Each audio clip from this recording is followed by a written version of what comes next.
What's going on, guys? Riley here from RP Productions. Today I'm heading down to CarMax with my good buddy Sean. What's going on?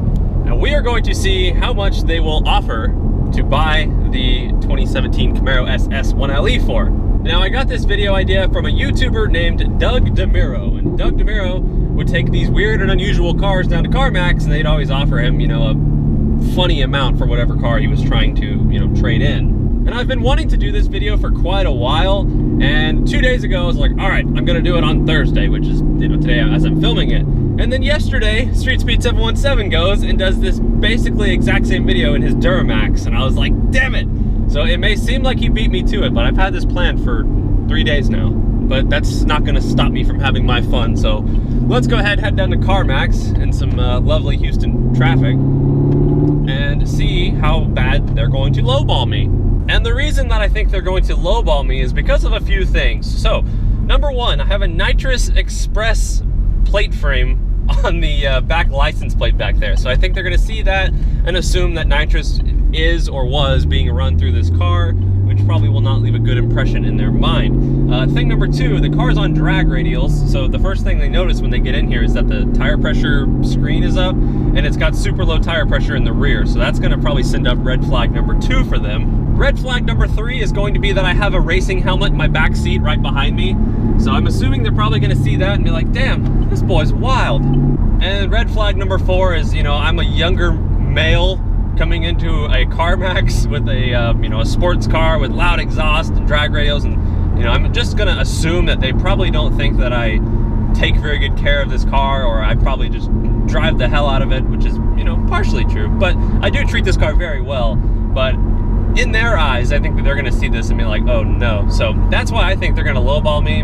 Go ahead and take your guesses now. Just think of a number in your head. My number that I'm thinking, I think they're gonna offer me $34,000. Sean, what do you think? I'm gonna say 36. All right, so Sean's going a little bit higher, but yeah, I guess let's go ahead and head to CarMax. We're almost there now, and we'll find out. Well, here we are at CarMax. I guess this is the right entrance. We're just gonna kind of wing it here.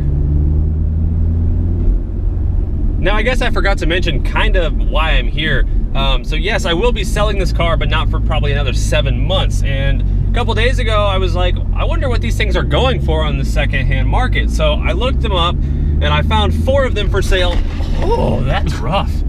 I found 4 of them for sale on AutoTrader, which is the only 4 I could find in the entire country. And I'll list the prices right here. So as you can see, I bought this car for about $42,000 and they're still holding their value extremely well, which is honestly really impressive and really surprising. So I'm hoping we can get close to that $40,000 mark as far as this appraisal goes, but I don't think it's going to be there.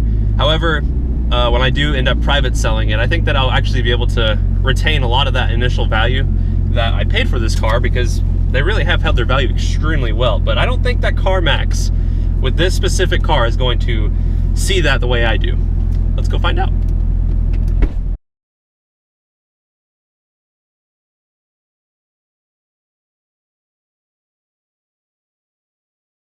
So we're leaving CarMax now after sitting there for just over an hour in the waiting room. So yeah.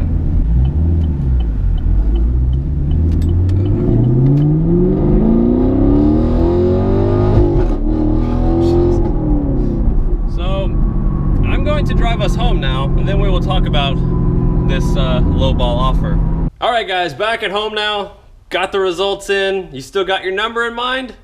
All right, let's check it out. $33,000. Now, there's a couple reasons why I think it was $33,000, which is pretty low, honestly, for this car. Reason number one, I'm not sure if it registered in their system as a 1LE. Let's see if you can kind of go through here. It doesn't really have any 1LE options, and in fact, it even says, where is it? Right there in the options list, it says run flat tires, and it clearly does not have run flat tires. So I'm really not sure if it came up as a 1LE in their system, which could be partially due to why it was $33,000. Option 2 of why the offer was so low could possibly have something to do with the car being on the drag radials and the nitrous license plate frame and all that stuff. Maybe they just really didn't want the car, so they just kind of lowballed me. And option 3 was, maybe $33,000 is everything that they thought looked all good to them, and that's just what their offer was. But regardless, everything over here says everything was in good condition, so I mean, it's in perfect condition, it really is. Now you may be asking yourself, well, Riley, if you think that's low, what do you actually think realistically you can get for this car? I think if I were to go out and sell it today, I could probably get $39,000 for it. More than likely in about 6 or 7 months when I'm putting this thing up for sale, that'll probably be somewhere around there. It obviously depends on the market and kind of, how these things hold their value, but so far they're holding their value extremely well. So that number over there was kind of a shock. But I mean, it's CarMax. They got to make a living. I understand, why they do it. They got to make their money, and everybody that wants to sell them cars wants to get as much money as possible. So it's, it's one of those things that somebody's got to lose out. So let me know down in the comments, do you guys think $33,000 for this car is a reasonable offer from them? Do you think it was a lowball offer, or did you think it was going to be less? I mean, let me know what your viewpoints are. So before I end this video, I want to give a shout out to CarMax. CarMax had great customer service and everything. The only downside was that it took over an hour to get this thing done, but that could have just been a fluke thing. So a little bit slow, but everybody there was very friendly, very nice, and it was definitely an interesting experience. And also I just wanted to say rest in peace to Chester Bennington, the lead singer of Linkin Park, who passed away this morning from suicide. Rest in peace, Chester. Linkin Park was pretty much growing up my all-time favorite band, and that's what I listened to growing up, like playing computer games and video games and stuff. I used to listen to Linkin Park all the time, so when I woke up this morning and saw that news, it was pretty devastating. So sorry to end this on a somewhat negative note, but I hope you guys enjoyed this video. Thank you guys for watching. See y'all in the next one. Take it easy.